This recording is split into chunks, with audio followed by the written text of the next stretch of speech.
It's really important कि आप जो भी खा रहे हैं या जो भी आप इंटेक कर रहे हैं वो आपके लिए ठीक है कि नहीं है, और अपनी मेडिकल इशू को भी ट्रीट करने के लिए इट्स रियली इम्पॉर्टेंट कि आप एक अच्छी और हेल्दी डाइट लें। अब आप लोग का यहाँ पे बेसिकली काम ये है, मैं काफ़ी लोग यहाँ पे देख भी रही हूँ कि बैठ बैठ के जो काम हो गया ना आप लोग के साथ, उसको कैसे हमने प्रिवेंट करना है, क्योंकि बैठे रहना लैपटॉप पे सर फेंक के तो इट डज़ मतलब वेट बढ़ाएगा ही आपका। खैर ऐसे ही इस चीज़ को ये है कि ये आहिस्ता आहिस्ता जो है एक डिज़ीज़ की तरफ चला जाता है। जैसे काफ़ी डिजीज़ हमें वेट गेन की वजह से, और काफ़ी ऐसी डिजीज़ हैं जो हमें वेट लूज़ की वजह से भी, मतलब अंडरवेट होने की वजह से भी लग जाती हैं। खैर रोल ऑफ न्यूट्रिशन मैं आपको बताना चाहती हूँ वो क्या है। वो ये है कि हमें हमारी बॉडी में ऐसे nutrients through food, healthy food और रॉ फूड जो अल्लाह ताला ने बाय नेचर हमें दिए हुए हैं, उसके न्यूट्रिएंट्स हमारी बॉडी में एक डेफिशिएंसी को या एनर्जी को फुलफिल करने के लिए इम्पॉर्टेंट होते हैं। जैसे अगर हम डेली के फ्रूट्स खाते हैं या डेली के वेजिटेबल्स खाते हैं तो आई एम प्रिटी श्योर कि वो कभी हमारी बॉडी को दुख नहीं देंगे, वो हमें फ़ायदा ही देंगे। ऐसे ही है इंस्टेड के आप रोज़, अब ये है कि एक ब्रेक टाइम हो गया, यार आज दिल कर रहा है बाहर बर्गर खाने को, वो आपको उस वक्त बहुत अच्छा लगेगा आपकी, तो वो टेस्ट बड्स को वो चीज़ फुलफ़िल करेगी, लेकिन बाद में वो आपके साथ क्या करेगा ये तो बाद में पता चलता है। आफ्टर 40 ईयर्स या 50 ईयर्स ऑफ योर लाइफ जो चीज़ आपने स्टोर की होती है ना वही काम आती है। जो डिज़ीज़ अल्लाह ना करे आपको लगती है, वो जो आपने फूड स्टोर किया होता है ना उसके अंदर के जो न्यूट्रिएंट्स होते हैं वही काम आता है। अब जैसे हमारे अब के जो पुराने लोग हैं, जैसे मैं आपको एग्जांपल देती हूँ अपने घर के, मेरे फादर हैं, उनका बाईपास हो चुका है, he is an heart patient. उनका इतना मेजर हार्ट बाईपास था कि कोई चांसेस नहीं थे कि वो सर्वाइव करें, लेकिन उन्होंने सर्वाइव, एक तो विल पावर बहुत ज़रूरी होती है, लेकिन जो उनका फूड स्टोरेज था ना, वो पुराने ज़माने में जो उन्होंने अच्छी अच्छी खुराकें खाई होती हैं वो काम आई हैं, उसकी वजह से ही सर्वाइव्ड। तो ये ऐसे ही है कि आगे जाके हमारे लिए ये चीज़ प्रॉब्लम ना क्रिएट करे, हम इसको पहले ही प्रिवेंट कर लें। ये हमारा इम्यून सिस्टम इम्प्रूव करता है। जैसे आजकल डेंगू चल रहा है, कोविड भी था, काफ़ी डिजीज़ ऐसे ही हैं कि इम्यून सिस्टम को जाके अटैक करती हैं। न्यूट्रिएंट्स और न्यूट्रिशन इस चीज़ के लिए भी बहुत इंपॉर्टेंट है। हेल्थ इम्प्रूव करती है। जैसे अगर आप वेट लॉस या वेट गेन की तरफ जाते हैं तो वेट लूज़ में भी ऐसा होता है कि हम बहुत वीक हो जाते हैं, हम काफ़ी ऐसे चीज़ों को खाना पीना छोड़ देते हैं जिससे हमें एक्चुअली एनर्जी मिल रही होती है, लेकिन पतले होने के चक्कर में हम उन चीज़ों को भी छोड़ देते हैं और एंड पे आके हम बहुत वीक हो जाएंगे, हम बीमार पड़ जाएंगे, बेहोश होने लग जाएंगे। तो ये है कि खाना पीना सब है, चाहे आपका कोई सा भी प्रोसेस हो, वेट गेन का है या वेट लूज़ का, इट्स रियली इंपॉर्टेंट कि आप वो हर चीज़ इस्तेमाल करें जो जिससे वेट कैलोरी डेफिसिट हो पर जान देती हो आपको। फिर हमारे पास आ जाके lower risk of disease, heart patients बहुत ज़्यादा हैं डाइट की वजह से, डायबिटीज़ बहुत ज़्यादा है डाइट की वजह से, बहुत सी ऐसी डिजीज़ हैं, किडनी डिजीज़ भी हैं बहुत ज़्यादा डाइट की वजह से, मेटाबॉलिक सिंड्रोम्स भी बहुत ज़्यादा है डाइट की वजह से, और फॉर फीमेल्स बहुत से ऐसे इश्यूज़ आ जाते हैं, प्रेगनेंसी इश्यूज़ आ जाते हैं अगर आप ओवरवेट हो या बहुत अंडरवेट हो। तो ये है कि ये इम्प्रूव करता है प्रेगनेंसी को भी। हेल्दी कैसे रहते हैं? अब आप लोग तो पूरा दिन यहाँ पे होते हैं, आप लोग को ये होता है कि बस हमें यहाँ से छुट्टी मिले और हम घर चले जाएं, या शॉर्टकट ढूंढ लें कि जी हम बहुत मोटे हो गए तो हम जिम चले जाएं। अगर आप दिन का सिर्फ 30 मिनट अपने आप को दे दें ना, सिर्फ 30 मिनट अपने आप को एक तेज़ विगरस वॉक में रखें, अपनी लाइफस्टाइल को पॉजिटिव रखें, तो आपकी बॉडी के लिए ये इतना ही काफ़ी है। और ये सारा काम सिर्फ दिमाग से है। जब तक आपका दिमाग आपको अलाउ नहीं करेगा, आपको मोटिवेट नहीं करेगा, आपको कंसिस्टेंट नहीं रखेगा ना, आप कुछ भी नहीं कर सकते, आप जितनी मर्जी कोशिश कर लें। और फिर मेरे पास पेशेंट्स आएंगे कि जी हमारा तो वेट वहीं का वहीं है। आपने किया ही कुछ नहीं ना अभी, आप तो अभी 3 महीने के प्रोसेस से गुजरे। अपने दिमाग को इस चीज़ के लिए प्रिपेयर करें कि जी हमने एक्टिव लाइफस्टाइल जीनी है, हमने इस चीज़ को प्रोलॉन्ग करना है। ये लॉन्ग टर्म चीज़ें जो होती हैं ना, ये पूरा टाइम रहती हैं, फिर बाद में आपको वो नहीं होता कि जी 3-4 महीने के बाद वेट लूज़ हुआ तो फिर छोड़ दिया तो वेट गेन हो गया।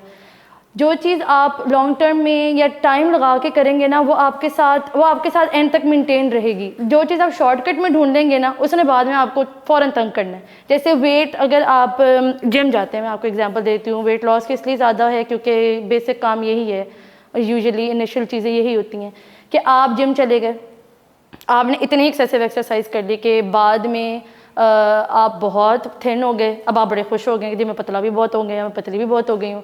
फिर उसके बाद क्या होगा, आप उसको छोड़ देंगे और जो मैसिव वेट गेन तब होगा ना आपका, वो तो फिर लूज़ करने से भी नहीं जाना। इसको आहिस्ता आहिस्ता कम करने से और अपनी चीज़ों को, अपने न्यूट्रिएंट्स को, अपनी लाइफस्टाइल को हेल्दी रखने से 6-7 महीने के बाद जाके अगर आप एक अच्छे टारगेट पे आना स्टार्ट हो जाएंगे तो ये चीज़ आपके लिए सारी लाइफ टाइम मेंटेन रहेगी। Anyways, adding well balance diet ज़रूरी होती है, यानी कि वही जो मैंने आपको बताया कि डेयरी बहुत ज़रूरी है हमारी लाइफ में, फ्रूट्स एंड वेजिटेबल्स बहुत ज़रूरी हैं।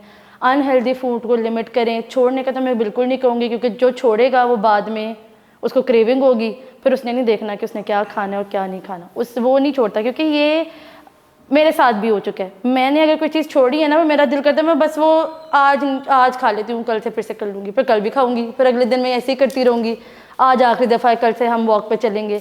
ये चीज़ें फिर होती जाती हैं। लिमिट करना इज़ इम्पॉर्टेंट, रिस्ट्रिक्ट करना इज़ समथिंग डिफरेंट।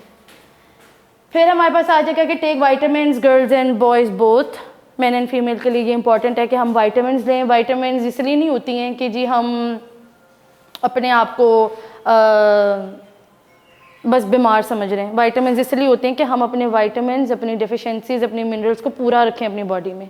हम कल को अगर कोई चीज़ स्टार्ट करें भी, कोई डिज़ीज़ को ट्रीट करने के लिए, कोई वेट लॉस, वेट गेन के लिए करने के लिए भी, तो हमारे अंदर बाद में उस चीज़ के लिए हिम्मत रहे भी। ये जान बनाते ही हमें हमारी डेफिशिएंसीज फुलफ़िल करती हैं। और यूजुअली ऐसा होता है कि जो प्रोसेस होते हैं जिनमें हम लोगों ने ट्रीटमेंट्स करना होता है, उसमें हेयर फॉल वगैरह स्टार्ट हो जाता है, या आपको ऐसा लगता है जैसे आप बहुत ज़्यादा वीक या डल हो रहे हैं, तो वाइटामिन साथ लेना बहुत ज़रूरी होते हैं। अगर आप वाइटामिन नहीं ले सकते, यूजुअली ऐसा होता है, लोग कहते हैं कि जी हमारे पेट में गर्मी हो गई है, या ऐसे हो गया वैसे हो गया, पर खाना पीना भी प्रॉपर फिर नहीं करते। जैसे कि अगर मैं आपको कहूँ कि दिन की रोज़ाना चाट खानी है, तो फिर जी डॉक्टर साहब बनाए कौन, लेके कैसे आए, करेगा कौन? तो इसलिए फिर हम इसको वाइटामिन पे ही शिफ्ट कर देते हैं। Get enough sleep, 7 to 8 hours is really important. ये नहीं है कि यहाँ से गए, पूरी रात टिकटॉक देखी, या पूरी रात हम लोगों ने बैठ के मूवी देखी, फिर सुबह 9 बजे यहाँ पे आ गए, तो ये चीज़ बहुत इफ़ेक्ट करती है आपके माइंड को भी और आपकी बॉडी को भी। Maintaining a positive image, mental health पे तो मैं थोड़ा सा आप लोगों से बाद में बात करूँगी, पर ये रियली इंपॉर्टेंट है, क्योंकि जितना स्ट्रेस उतनी परेशानी। और ये 2 तरह के लोग होते हैं हमारे पास, 2 तरह की बॉडी टाइप्स होती हैं। एक होता है कि जो स्ट्रेस लेते हैं वो फूल जाते हैं, और एक होता है जो स्ट्रेस लेते हैं उनका इतना बुरी तरह वेट लॉस होता है ना कि वो नहीं कहलाते कि ये पतला हो गया अच्छी तरीके से, वो ये कहलाता है कि जी ये बहुत वीक हो गया। तो मेंटल हेल्थ पे फोकस करना रियली इंपॉर्टेंट होता है। हाइड्रेटेड रहें, पानी की बोतलें अपनी साथ रखें, having a good amount of sleep, as I said, walk. अगर आपका हेल्दी वेट भी मेंटेन है ना, अगर आप अपनी उस टारगेट पे ऑलरेडी हैं, तो भी वॉक इंपॉर्टेंट है।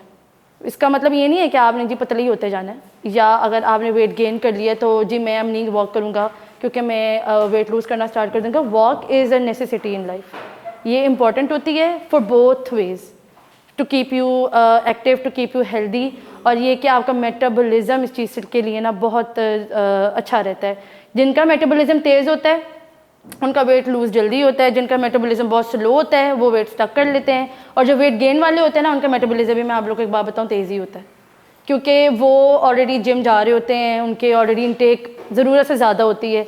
जहाँ पे एक लड़की का 1500 वो होता है ना किलो कैलोरीज पर डे, लड़कों का 2500 होता है एक आम इनटेक, बिकॉज बॉयज़ उनकी बॉडी डेंसिटी, उनकी बोन्स, उनका इनटेक, उनका काम लड़कियों से बहुत डिफरेंट होता है। अल्लाह की तरफ से लड़कियों का वैसे भी सारा कुछ काफ़ी नाजुक है बकौल boys are more tough than girls. ये बात आप जितनी मर्जी निगलेक्ट कर लें, फेमिनिज्म वाली इसमें कोई बात नहीं है, पर ये बात है तो है।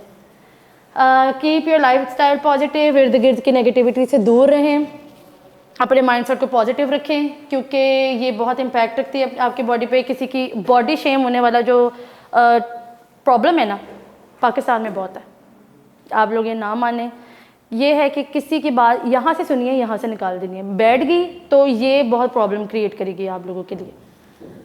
और वेट लॉस और वेट गेन के बारे में मैंने आप लोगों को यही बताना था कि ऑब्वियसली वेट लॉस में हम ये करते हैं कि मैं कभी भी ये नहीं करूँगी कि जी बिल्कुल आप ना 500 कैलोरीज पे आ जाए, कभी भी नहीं। 1500 है लड़कियों का या 2500 है लड़कों का, तो ये इतना ही रहेगा। ये कम होगा आहिस्ता आहिस्ता, 500 कम करूँगी मैं या 400 कम करूँगी मैं। लेकिन एक अच्छी बात यह है कि रिस्ट्रिक्ट मैं कुछ नहीं करूँगी, दूंगी मैं आप लोग को सब कुछ ही। बस ये है कि पोर्शन कंट्रोल और अमाउंट कंट्रोल, ये चीज़ें कंट्रोल करने के लिए वेट लॉस में मैं कहती हूँ। और वेट गेन में इस तरह होता है कि हमारा डेयरी प्रोडक्ट और खाना पीना ज़रूरत से ज़्यादा होता है, लेकिन इसमें जिम ज़रूरी होती है। जब तक आप जिम नहीं जाएंगे, आप अपना वेट पुट ऑन, जैसे मतलब अगर जिम के बगैर करना है ना, तो वो ये होता है कि आपका पेट निकल आएगा लेकिन ऊपर वाली बॉडी आपकी स्लिम ही रहेगी, आगे से पेट निकलना स्टार्ट हो जाएगा। तो ये है कि वेट गेन में जिम इज़ इम्पॉर्टेंट।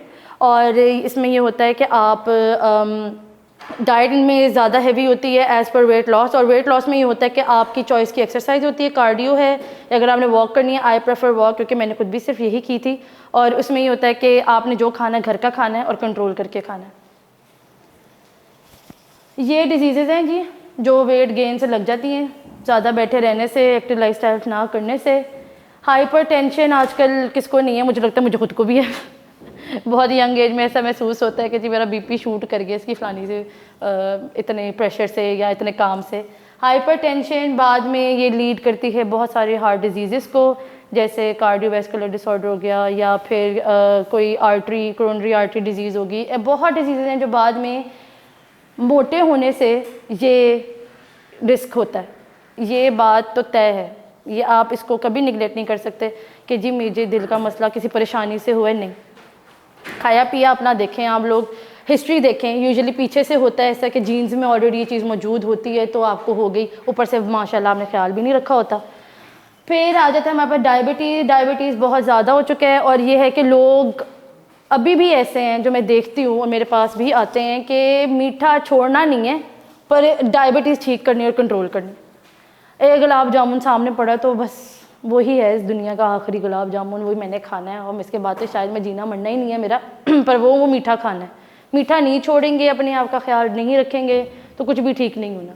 फिर फैटी लिवर होता है। फैटी लिवर अक्सर आपने सुना होगा कि लिवर में फैट्स बिल्डअप कर जाते हैं, ये भी एक रिस्क होता है। ज़्यादा ओबेसिटी, ये यूजुअली जितनी भी डिजीज़ मैंने आपको बताई है ओबेसिटी यानी ओवर वेट होने की वजह से ही है।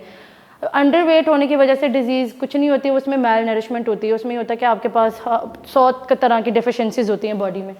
फिर हमारे पास ऑस्टियोआर्थराइटिस आ जाता है, ज़्यादातर वैसे ये औरतों में होता है पर ये लड़कों में भी अब है कि ये आपकी पेन, स्वेलिंग और मोशन को जो है ना रिड्यूस कर देती है। जी मेरे घुटने में दर्द हो रही है, मैं अब सीढ़ियाँ नहीं चढ़ सकता, या मेरी कोहनियों में हो रही है, या हाथ की ये नकल्स, ये जो जॉइंट्स हैं हमारे, इनमें हो रही है। बहुत से जॉइंट्स हैं जिनकी वजह से जो है हमारा चलना फिरना है, लेकिन वेट की वजह से जो है ना हम उस चीज़ को कंट्रोल नहीं कर सक रहे। फिर किडनी डिजीज़ है, इसमें ये होता है कि ज़्यादातर हाइपरटेंशन और डायबिटीज़ की वजह से प्रमोट होती है किडनी डिजीज़। और ये होता है कि हमारी किडनी जो है ना प्रॉपर्ली ब्लड फिल्टर नहीं करती हमारी बॉडी में। फिर आ जाते हैं किडनी डैमेज हो जाएगी आप लोगों की, या फिर हम लोग जो है डायलिसिस की तरफ अल्लाह ना करे जाना स्टार्ट हो जाएंगे, बहुत सी कॉम्प्लिकेशन स्टार्ट हो जाएंगी। आगे करें ऐसे। हेल्दी ईटिंग मोस्ट इम्पॉर्टेंट, कि खाना क्या है, ऐसा मैं क्या करूं। सुबह नाश्ता प्लीज़ अच्छे से करके आया करें। अब ये नहीं है कि जी 2-2 अंडे 3-3 अंडे फ्राई करके खा के आ रहे हैं। एक अंडा बहुत होता है, अगर आपने इसको फ्राई या ऑमलेट की फॉर्म में खाना है, उबालना है तो 2 बहुत होते हैं। ब्राउन ब्रेड का इस्तेमाल करें, वो मुश्किल नहीं होती, ऐसी लगता है बस हमें कि वो बहुत मुश्किल है, पर यह है कि white bread is dangerous for your health. फिर उसके बाद थोड़ी देर बाद ये होता है कि आप अपने काम पे आ गए, साथ कोई चीज़ रख लें अपने छोटे से बॉक्स में, एप्पल्स काट लिए, क्यूकम्बर्स काट लिए, चीज़ें काट ली, थोड़ी सी खा ली, या बिस्किट वीटेबल्स रख लिए वो खा लिए। फिर दोपहर का खाना होगा, दोपहर के खाने में होता है यूजुअली लड़के या लड़कियां घर से लेकर आते हैं पर रोटियां बाहर से आती हैं, ये भी नहीं करना। रोटियां बाहर वाला ही तो सारा काम ख़राब है, वो आपके जो है ना मैदे को प्रॉब्लम क्रिएट करेगा। ज़्यादा से ज़्यादा क्या होगा, ठंडी हो जाएंगी, माइक्रोवेव कर लें, पर घर से ही लेकर आएँ। और अगर चावल हैं तो वो दोपहर में नहीं खाने, उसको रात में इस्तेमाल करें, क्योंकि दोपहर में खाने से वेट गेन होता है। That is something really new. इस पे जब रिसर्च मैं करूँगी तो फिर मैं इस पे और भी ज़्यादा आप लोग को बताऊँगी। फिर है कि add protein in your food, यानी seafood, meat, egg, lentils, beans, ये चीज़ भी ऐड करें, डेयरी ऐड करें। पोर्शन साइज़ क्या होता है, अब पोर्शन साइज़ में ये नहीं होता कि जी आज मेरा फेवरेट सालन बना है तो मैं 2 रोटियां खाऊंगा।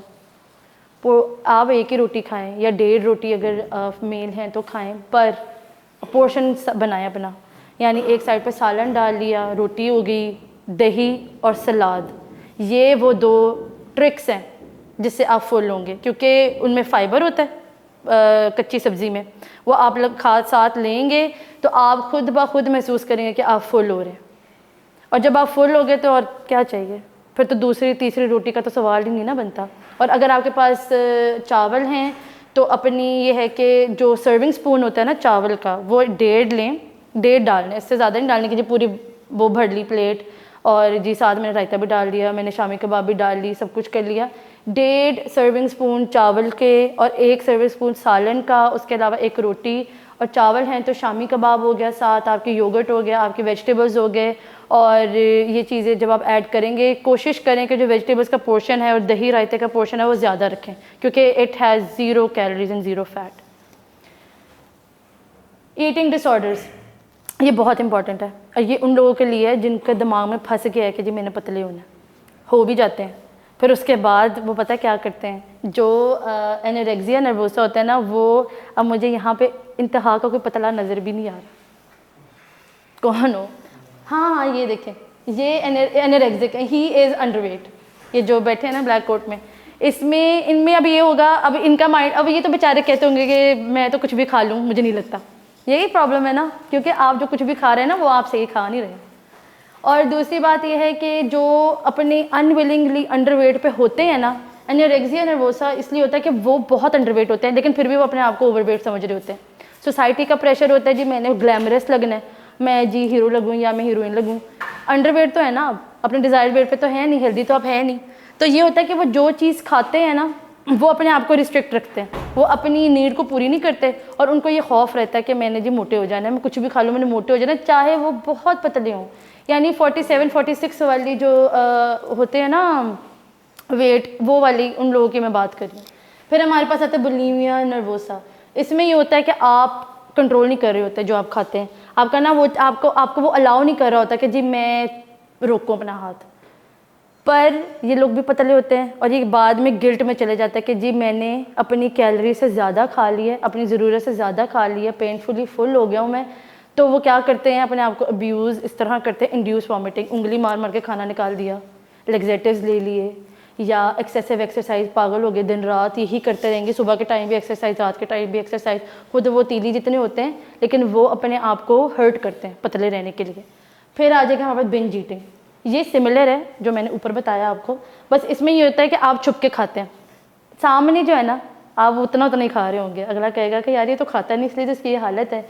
पीछे जब घर जाएगा फ्रिज के अंदर घुस घुस के जो है ना, उसने समोसे भी खाने हैं, उसने जी घुस घुस के जो पड़ा ना उसने वो खा जाना। सुबह कोई पूछेगा तो उसने बोलना भी नहीं कि वो खाना किधर गया। पर ये है कि ये अपने आप को हर्ट नहीं करते और इनका भी वेट गेन नहीं होता। बेसिकली आज का ये टॉपिक था, तो मैंने आप लोग को इसलिए पहले थोड़ा सा ब्रीफ किया क्योंकि ताकि आप लोग को पहले पता चले कि बातें हैं क्या सारी। डायबिटीज़ क्या होती है कि ये हमारे अंदर जो फूड होता है ना, वो शुगर जो हमारी बॉडी में ग्लूकोज बनती है वो हमारी ब्लड स्ट्रीम में चली जाती है, और फिर उसके बाद ये ऊपर चली जाती है और हमारे जो पैंक्रियाज है ना उसको सिग्नल करती है टू रिलीज़ इंसुलिन।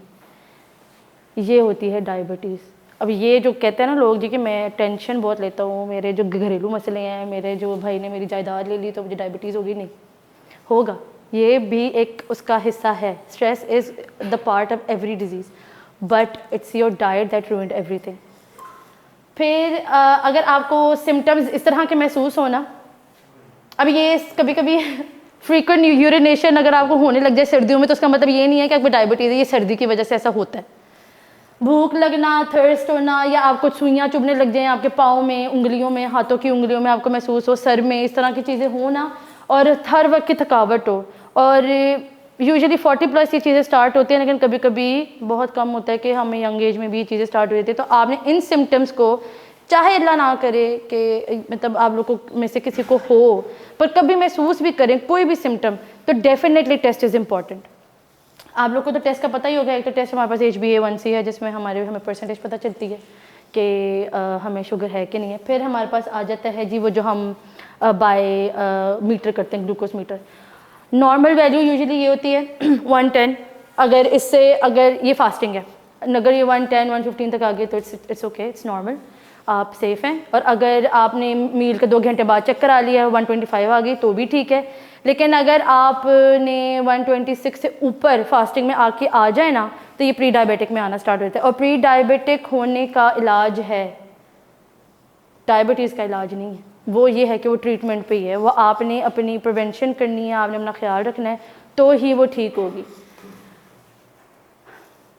आगे बस ख़त्म। हाँ ये तो भूल गई कि डायबिटिक डाइट क्या चीज़ है। डायबिटिक डाइट में यही होता है कि वही सारा कुछ है कि जी प्रोसेस फूड, जंक फूड, ज़्यादा मीठा, बाहर के आइटम्स, बेकरी आइटम्स और मिठाइयाँ और ज़्यादा कंजम्पशन ऑफ फ्रूट्स। जैसे कुछ फ्रूट्स इसमें मना होते हैं एज़ पर मी, कुछ डॉक्टर्स दे देते हैं, but I think banana, grapes and mangoes, ये 3 फ्रूट्स होते हैं जो मुझे लगता है अवॉइड करने चाहिए। It's very important. ये इनमें ये कैलोरी इनमें ज़्यादा होती है और ये आपके शुगर लेवल्स को भी इंक्रीज़ करते हैं।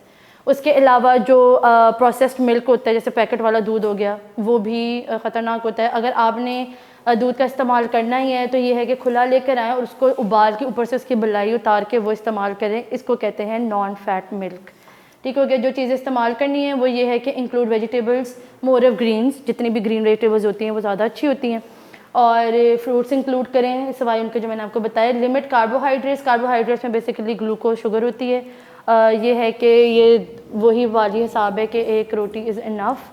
चावल अगर मना मैं करूँगी obviously because I don't think it's healthy for diabetes, लेकिन बहुत ज़्यादा अगर दाल चावल बने हों घर पे तो उनकी पिच 2 दफ़ा निकली हो तो इट्स फ़ाइन।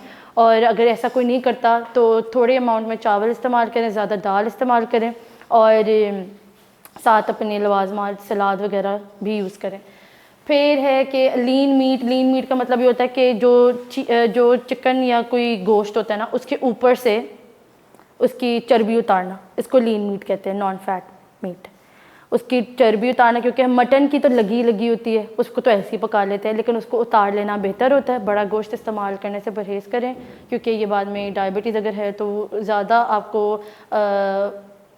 वो होता है, रिस्क होता है कि आपको हार्ट डिजीज़ भी हो और आगे कोई और डिजीज़ भी लग जाए। वॉक इज़ एक्चुअली, वॉक बस बहुत इंपॉर्टेंट है, ये तो आप अपने साथ बांध लें। और वॉक कंसिस्टेंट होना बहुत इंपॉर्टेंट है, अपने आप को मोटिवेट रखना, कंसिस्टेंट रखना बहुत इंपॉर्टेंट है। कल को आपने बीमारी भी होगी ना तो भी आपने आगे के 60-70 साल निकालने हैं, और अगर आपने वो 60-70 साल इस बीमारी में निकालने हैं तो भी आपकी मर्ज़ी है, और अगर आपने उसको हेल्दी रह के निकालना है वो भी आपकी मर्ज़ी है। Choosing the right option is important. Walk में ये होता है कि ये बॉडी को इंसुलिन इफेक्टिवली इस्तेमाल करना सिखाती है। ये होता है कि आप वेट गेन भी नहीं करेंगे, आपका मेटाबॉलिज्म भी चलता रहेगा, आपकी इंसुलिन भी अपने प्रॉपर टाइम पे वो रिलीज़ और यूज़ करेगी बॉडी, और आपके शुगर लेवल्स भी लो रहेंगे। ये समरी है योर प्रेशियस। आप ये सोचें कि जो बीमारी खुदा न खास्ता लगेगी तो आपके इर्द गिर्द वालों को क्या महसूस होगा अपनी फैमिली में, और पेरेंट्स हो गए, वाइफ हो गई, हस्बैंड हो गया, बच्चे हो गए, कोई भी हो, खुद को खुद के लिए बहुत इंपॉर्टेंट समझें।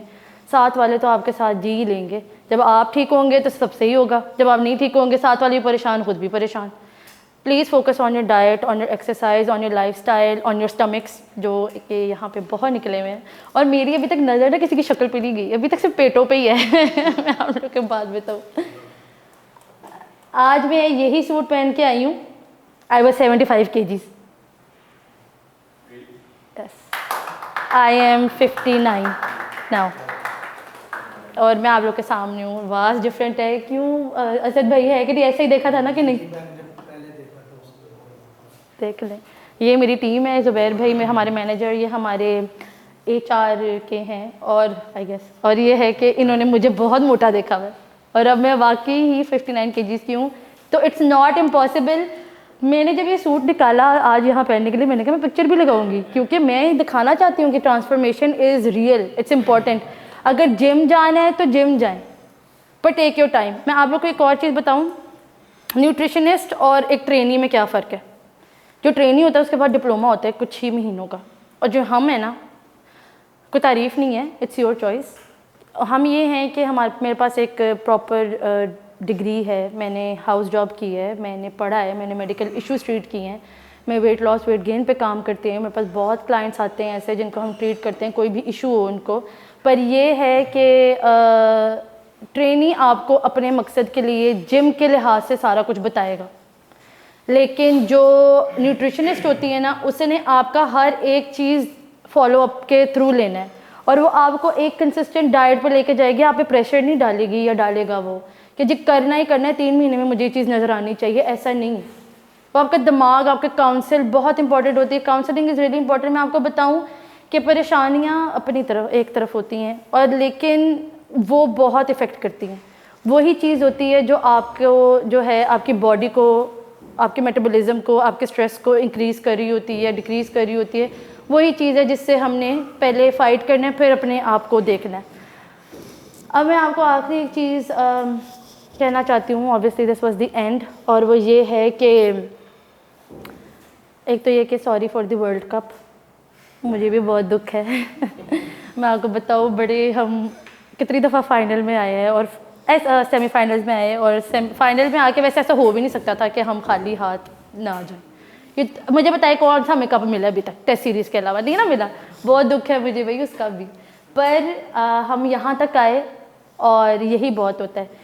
ये मैंने आपको इसलिए बताया कि आप एक टारगेटेड जगह पे पहुँच जाएंगे ना अपनी लाइफ में, आप वहाँ तक भी आ गए ना, ये बहुत होता है। हर चीज़ जीत लेना, उसको हासिल कर लेना इज़ नॉट एवरीथिंग। बाद में कभी कभी जो चीज़ आपको नहीं मिल रही होती अपनी वेट के मुताबिक, मैं कह देती हूँ, अगर आपका टारगेट है कि जी मैंने 60 का होना है, लेकिन आप 65 तक भी आ गए हैं ना, तो ये बहुत होता है। इसके बाद अगर आप 60 पे आना चाहेंगे ना, तो ये आप प्रेशर पे आएंगे कि मैंने करना ही करना है, जो हो जाए मैंने करना ही करना है। आहिस्ता आहिस्ता करें, हो जाएगा। जब मेटाबॉलिज्म छोड़ गया तो फिर तो आता जाएगा, नीचे आता जाएगा। अपने आप को मेंटेन करें, अपनी डाइट को मेंटेन करें, अच्छा खाएं। बाहर जाने पे कोई रोक टोक नहीं है, लेकिन देख के खाएं जो खाना है। स्टेक्स खाएं, और सबवे है सबवे खाएं, और बस ये है कि जो बहुत फ्राइड आइटम्स हो ना, उनको अवॉइड करें। बर्गर्स हो, फैट हो, चीज़ ज़्यादा हो, इन चीज़ों को अवॉइड करें। और लास्टली मैं ये इसलिए कहना चाह रही हूँ, it's not part of my presentation, लेकिन मुझे ऐसा लगता है कि ये कोई तो समझाए किसी को मेंटल हेल्थ क्या चीज़ है। मेंटल हेल्थ बेसिकली मैं इसलिए कहना चाहती हूँ क्योंकि हमारी जो जनरेशन है ना अब की, वो बहुत डिप्रेस्ड है। सब बहुत डिप्रेस है अपनी अपनी जगह, और किसी को ये नहीं है कि जी रिलेशनशिप के प्रॉब्लम्स हैं, या जी चल नहीं रहा, या जी हो नहीं रहा, वो नहीं मेरा हो रहा या मेरी हो रही है। इस तरह के 100 मसाइल हैं। घर के मसले हैं, जॉब के मसले हैं, बिज़नेस के मसले हैं, और शादी के मसले हैं, बात के मसले हैं। हर चीज़ को टाइम लगता है, हर चीज़ को होने में, और अल्लाह जो जानता है ना, वो आप नहीं जानते। आप वो 90 डिग्री से देख रहे होते हैं, लेकिन अल्लाह 360 डिग्री से देख रहा होता है। उसको पता होता है मैंने अपने बंदे को क्या देना है। उसने मोहर लगा दी है ना जब किसी चीज़ पे, तो वो होके रहनी है। आप जो मर्ज़ी कर लें, कोशिश इंपॉर्टेंट है, करनी चाहिए। एवरीथिंग इज़ बिल्ट ऑन उम्मीद एंड कोशिश करें। अल्लाह ने चाहा तो हो जाएगा, नहीं चाहा तो नहीं होगा। ये सोचें कि सामने वाला किस चीज़ से गुजर रहा है। ये बहुत ज़रूरी है कि आप जो बात कहें उसको कितनी बुरी लगे, सोच के बोला करें। दूसरी बात यह है कि आपको इस चीज़ का अंदाज़ा नहीं होता कि किसी पे क्या गुजरी है, वो किस स्टेज पे चल रहा है। उसकी शक्ल पे वो 100% सही लग रहा होगा, लेकिन अंदर उसके क्या हो रहा है ये तो आप नहीं जानते। ये आप उसको, वो खुद भी बता देगा ना, तो वो खुद भी वो चीज़ नहीं वैसे बता रहा था जिसके अंदर गुजर रही होती है। जो काम के मसले मसाइल हैं वो भी यहीं रह जाने हैं, हल हो जाने हैं। जो घर के मसले मसाइल हैं वो भी हल हो जाना है। सब कुछ हो जाना है, अपनी अपनी जगह पे सब कुछ हो जाना है। बस ये कोशिश करें कि आपकी वजह से किसी का दिल ना दुखे, और कोई आपकी वजह से रात को ये सोच के ना सोए कि उसकी वजह से आज मैं इस हालत में। ठीक हो गया, माफ़ी मांगे। और अगर आपको महसूस होता है कि उसने मेरे साथ बुरा किया, ऊपर जो बैठा है ना उससे बड़ा कुछ नहीं है। उसने अगर आपके साथ बुरा किया ना, बदला लेने वाला और इंसाफ लेने वाला सिर्फ अल्लाह है। और अगर आपको ऐसा लगता है कि अगर आपको पता है ना कि आपने उसके साथ बुरा किया, लेकिन आप उसको कन्फ्रंट नहीं कर सकते, तो अल्लाह से माफ़ी मांग लो और सुकून से सो जाए। Mental health is really important in our field, क्योंकि जब तक आपका दिमाग आपके साथ नहीं ना होगा तो कुछ भी नहीं होगा। मेरा बताने का ये मकसद था कि कोई ये बातें नहीं करता, किसी से भी कोई ये बातें किसी को नहीं समझाता, बट ये है कि Allah is there for you every time and nobody else is. और किसी को कोई क्वेश्चन हो तो ज़रूर बताएं। आई होप आप लोग को अच्छा लगा हो या समझ आई हो या मोटिवेट हुए हो थोड़ा सा भी। यह है कि अपने आप का बहुत ख्याल रखें, it's important for you and your future.